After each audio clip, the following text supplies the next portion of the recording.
Olá, a partir de agora você acompanha mais um Univerciência, o primeiro programa brasileiro de TV e internet que é realizado em parceria entre TVs e instituições públicas de ensino superior nordestinas. Aqui conhecemos a ciência que é produzida no Nordeste brasileiro. Confira algumas das pesquisas de hoje. Pesquisadores da Universidade Estadual da Paraíba usam tecnologia 3D para auxiliar a realização de cirurgias ortopédicas. Você vai ver também que cientistas da Universidade Federal de Sergipe estudam as propriedades químicas dos exoplanetas. E ainda, um produto promete aumentar a durabilidade de frutas e verduras.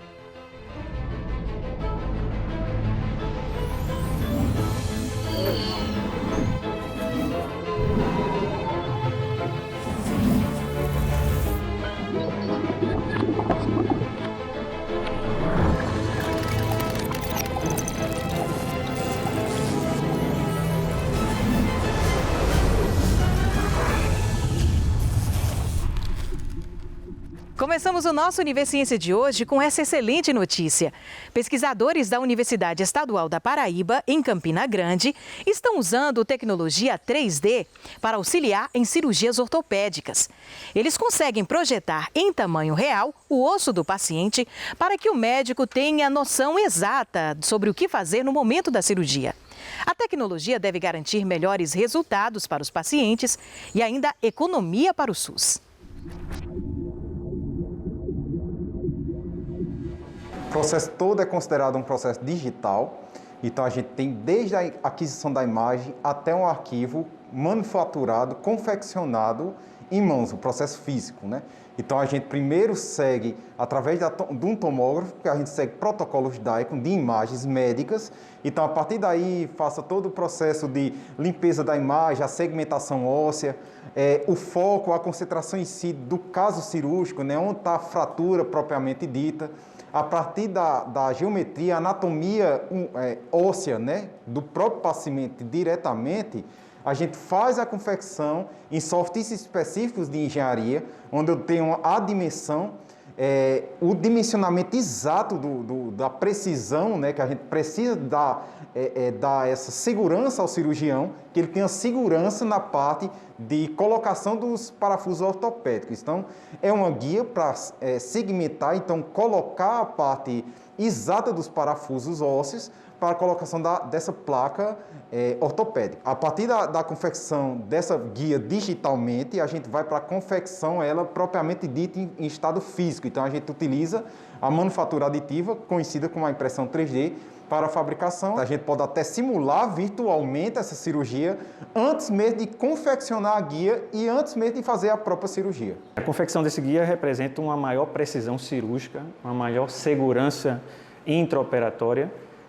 O que a gente consegue é prever certos imprevistos intraoperatórios que poderiam acontecer, a gente tem uma certa previsão e uma certa resolução, você ter opções de resolução caso o processo inicial, a planificação inicial falhe. Então, você entrar tendo realizado previamente uma cirurgia planificada virtualmente, lhe dá mais segurança, tá entendendo? E lhe tira certas dúvidas que poderiam ocorrer intraoperatoriamente, que isso retrasaria ainda mais sua cirurgia. O guia cirúrgico, ele vem dar uma perspectiva maior aos cirurgiões, principalmente do SUS, que é o nosso foco de aplicação, para que melhore a precisão cirúrgica, diminua o tempo de cirurgia, então deixando que essa cirurgia fique otimizada e assim diminuindo os recursos, né, utilizados durante todo um procedimento cirúrgico. Então, com isso, nós temos ganhos tanto para o paciente quanto para o cirurgião. O uso de guias de cirurgia no SUS, ele é pioneiro no nosso estado e também no Nordeste, né, talvez até no Brasil inteiro. Utilizando essa tecnologia, né, que utiliza tanto a parte médica quanto a parte de engenharia, que é desenvolvido no nosso laboratório de tecnologias 3D, para dar esse apoio aos cirurgiões ortopédicos, né? A gente está focando essa parte de guia de cirurgia em cirurgias ortopédicas para o paciente do SUS. Então, nem no particular é oferecido esse tipo de cirurgia, né? Utilizando guias de cirurgia. O paciente, ele já é uma pessoa que está num momento de fragilidade emocional, né? Ele não tem ideia do que é a cirurgia em si. E quando ele chega até a gente, geralmente pacientes traumáticos, já vem todo um contexto de trauma, não só da fratura, né, como um contexto de trauma psicológico, de todo o processo que ele passou. Então, quando a gente transmite ao paciente que vamos realizar uma cirurgia com um índice de precisão muito alto, conseguindo assim diminuir os riscos de sequelas pós-operatório, isso já transmite mais confiança ao paciente. E quando você mostra para aquilo ali com um biomodelo em tamanho real, explicando o que é aquele osso, como deveria estar e como ele está agora, o paciente tem uma melhor compreensão da sua cirurgia, entra mais confiante. Isso ajuda também no pós-operatório desse paciente, porque ele tem melhor entendimento da sua cirurgia, do que foi realizado, sabe? E sai mais seguro e mais confiante na relação médico-paciente. Esse paciente, ele vai ter um pós-operatório mais sadio, né? Vai se recuperar melhor, tendo um retorno mais rápido ao seu trabalho, também reduzindo a questão dos pedidos, né, do INSS desses pacientes, tendo um retorno mais rápido à sociedade, né, e ao seu ambiente de trabalho como um todo. Quando eu consigo dar mais precisão à minha cirurgia, eu diminuo o tempo cirúrgico, eu diminuo o risco de complicações pós-operatória e eu consigo uma melhor recuperação desse paciente pós-operatório. Então, tudo isso é como você falou, reduções de custo para o nosso sistema de saúde público, que já é tão fragilizado e tão deficitário. Então, eu conseguindo essa economia para o sistema de saúde pública, eu posso extrapolar aqueles gastos extras a outros programas e a outras necessidades do nosso sistema de saúde pública.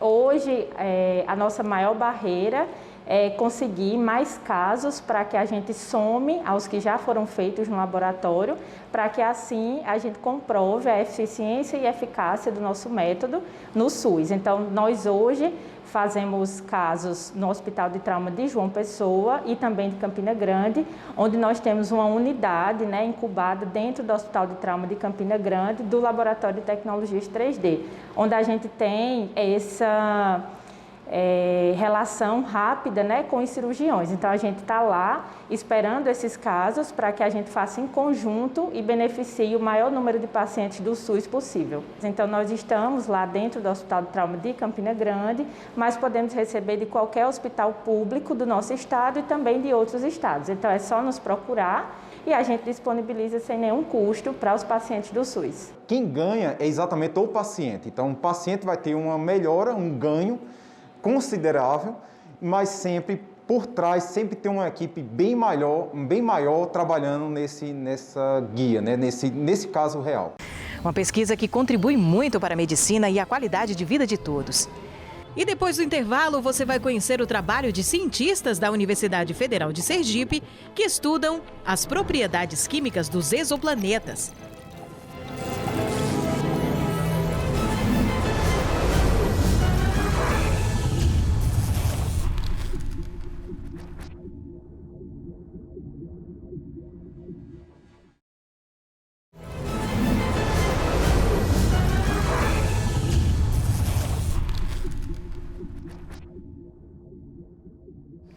E vem da ciência mais uma solução para o meio ambiente.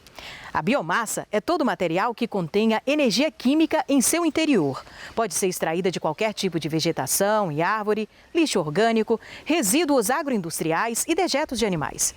Visando alternativas sustentáveis na geração de energia, pesquisadores da Universidade Federal do Rio Grande do Norte desenvolvem técnicas para o aproveitamento energético a partir da biomassa. Os estudos incluem a produção de um bioóleo, extraído de produtos naturais.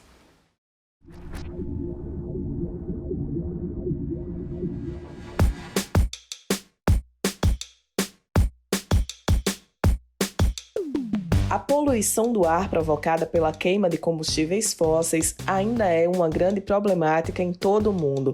Visando alternativas sustentáveis, o grupo de pesquisadores do Laboratório de Tecnologia Ambiental da UFRN desenvolve estudos que envolvem o aproveitamento energético da biomassa e geração de bioprodutos.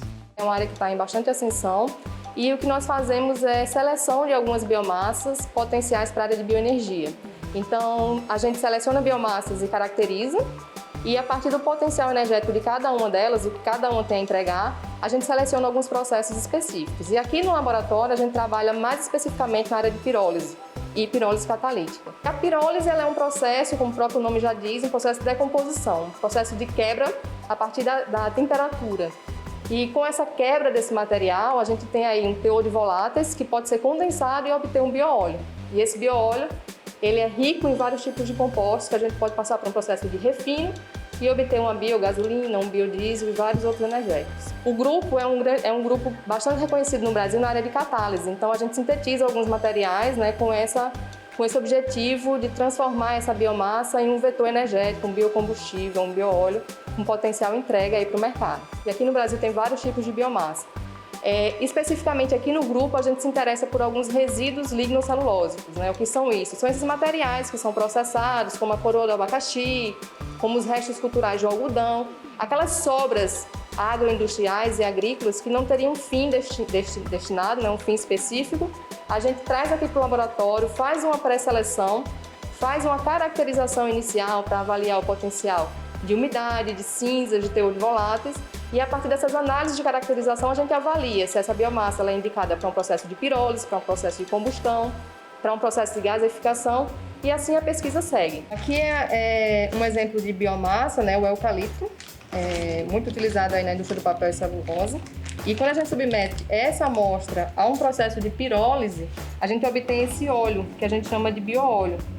Então, o bioóleo ele é o produto líquido da pirólise. Então, quando o material ele é pirolizado, ele é submetido a uma temperatura conhecida, né, no processo fechado, na ausência do oxigênio, aqueles vapores que se formam a partir do processo de degradação do material, ele precisa ser condensado. E quando a gente condensa esse material, a gente obtém esse bioóleo, né, que tem uma característica de um óleo pesado, né, um óleo cru. Então, ele tem um cheiro bem característico de madeira defumada. E é um óleo bruto, que deve ser submetido a um processo de refino. E aí são várias as tecnologias de obtenção de bioprodutos ou biocombustíveis a partir desse material, né? A gente pode submeter ele a um craqueamento térmico catalítico, a gente pode submeter a vários outros processos e a partir daqui tirar derivados, destilados como gasolina, biodiesel. Então essas tecnologias aí, elas estão em ascensão para obter desse material bruto, que parece um petróleo, mas não é um óleo de origem vegetal, do processo de pirólise, vários materiais com maior valor agregado. O estudo de biomassa, ele viabiliza aí várias frentes, né? Principalmente quando a gente fala de geração de energia distribuída. Então é muito importante a gente aproveitar as fontes energéticas no local onde ela está disponível. Então, uma vez que a gente tem aí um grande produtor agrícola, né, que gere um resíduo agrícola lignocelulósico, que gere um resíduo, um material que para ele é um resíduo, né, e esse material ele possa ser aplicado, por exemplo, uma grande indústria de polpa de fruta, por exemplo, que gera ali vários tipos de casca de vegetal, de resíduos lignocelulósicos. Então, o aproveitamento energético daqueles resíduos no local, ele acaba sendo muito importante. E o estudo da biomassa, a formação, né, de recursos humanos nessa área, ela vai fomentar aí vários empregos nessa linha, né, de aproveitamento energético de biomassa.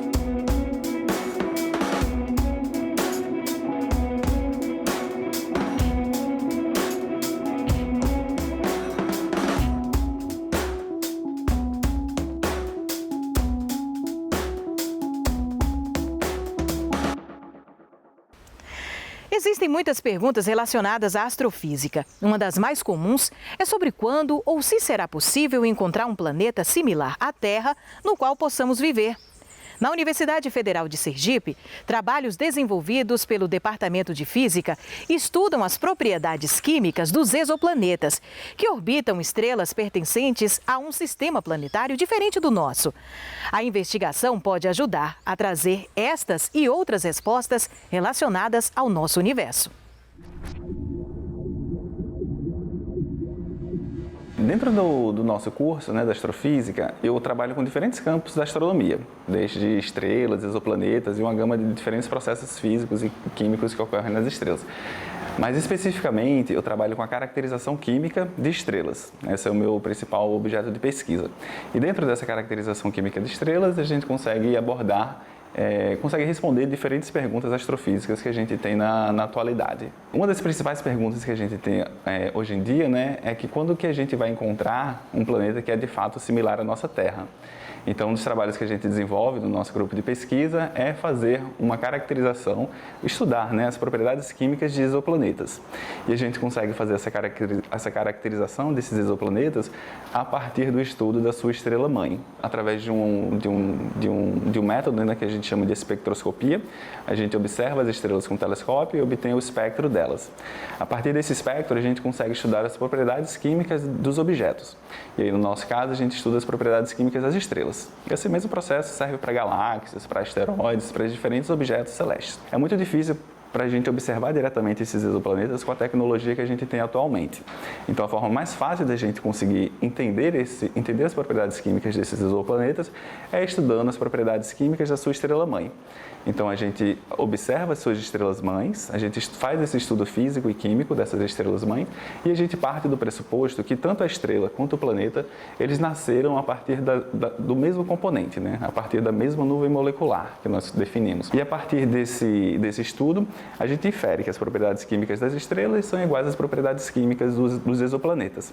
E se a gente conhece também as propriedades químicas daquele exoplaneta, a gente consegue inferir quais são os principais componentes que tem naquele planeta, se ele for rochoso.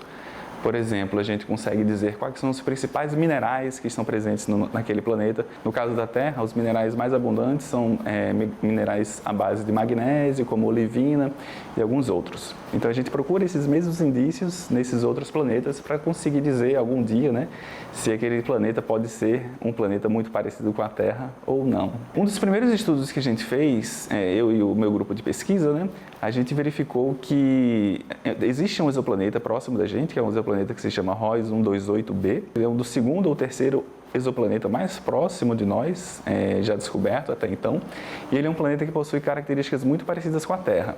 Então, existe uma boa probabilidade dele, de fato, ser um potencial, né, ser uma Terra 2.0, assim, uma nova Terra para a gente no futuro. Mas esses estudos são muito iniciais também, a gente ainda precisa ter mais observações para conseguir entender melhor esses objetos. Porque, na verdade, né, nós somos poeira de estrelas. Então, nós somos o produto dos processos de nucleossíntese que aconteceram nas primeiras estrelas da nossa galáxia, nas primeiras estrelas do universo. Então, eu acho que quando a gente conhece um pouco melhor o nosso universo, a nossa galáxia em si, a gente estava conhecendo um pouco mais sobre nós mesmos. E daqui a pouco a gente volta com uma pesquisa que promete aumentar a durabilidade de frutas e verduras e a proteção contra doenças. É depois do intervalo.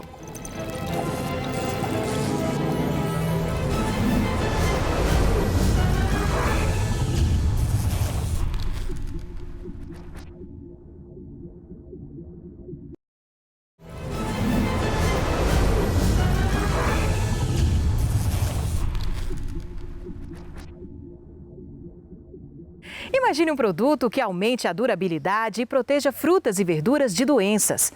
Esse produto já existe e foi com ele que a Universidade Federal do Ceará garantiu a sua 14ª patente. Confira detalhes dessa invenção.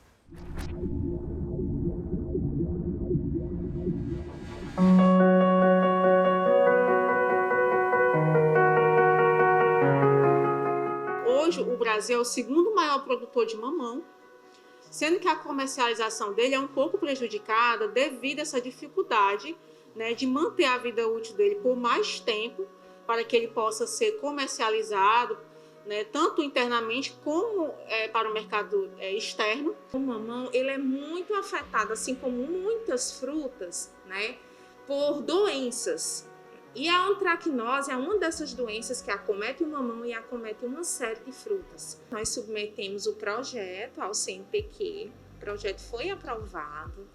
Após o projeto ser aprovado, a gente começou a desenvolver o experimento aqui na Universidade Federal do Ceará, isso com parceria também, né, com a Embrapa, Agroindústria Tropical, e no mesmo projeto ainda estava incluída também a Universidade Federal da Paraíba. Esse revestimento, né, é um fluido e que ele é composto por concentrado proteico, derivado do soro do leite, né, também do óleo de erva doce, cloreto de cálcio e glicerol.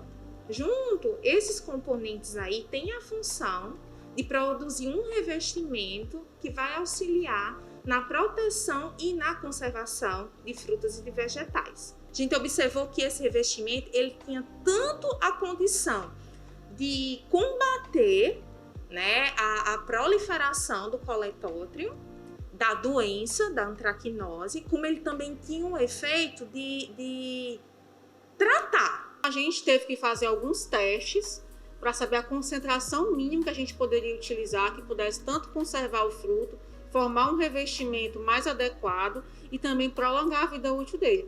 Depois que a gente fez esses testes, foi que a gente fez a aplicação, né? Esse revestimento entra num processo de imersão e posteriormente a gente fez o estudo da vida útil dele. A gente desenvolveu o experimento no laboratório com uma amostragem muito grande de mamão, né? E simulamos a comercialização dele, o que envolve o armazenamento a uma temperatura refrigerada, que é o que acontece quando os mamões ou frutas vão ser exportadas, né? Eles ficam num container para depois serem comercializados, então a gente simulou isso daí e obtivemos um resultado muito positivo. O mamão em si, né, ele sendo armazenado à temperatura ambiente, ele dura em torno de 6, 7 dias. Ele refrigerado, sem a utilização de revestimento, a gente teve em torno de 13 dias.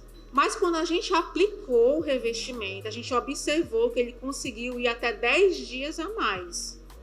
Mas chegando no estágio de maturação, sim, que é o estágio ainda que não chegou ainda completamente naquele estágio ideal para ser consumido. Ou seja, ainda teria alguns dias a mais, né, para ele poder chegar ao ponto ideal de consumo. Nós submetemos a patente, né, em 2016. E agora a gente recebeu a carta patente, né? A patente ela é caracterizada por ser uma invenção, ser algo inovador. E a utilização de matérias-primas simples que geram um benefício tão ótimo, né? Tão eficiente para frutas e vegetais, acredito que a inovação está aí. Em fazer do simples alguma coisa bastante diferente e inovador. Que a gente quer que esse produto ele saia dos muros da universidade e vá realmente para o mercado, né? Vá atender às necessidades da sociedade.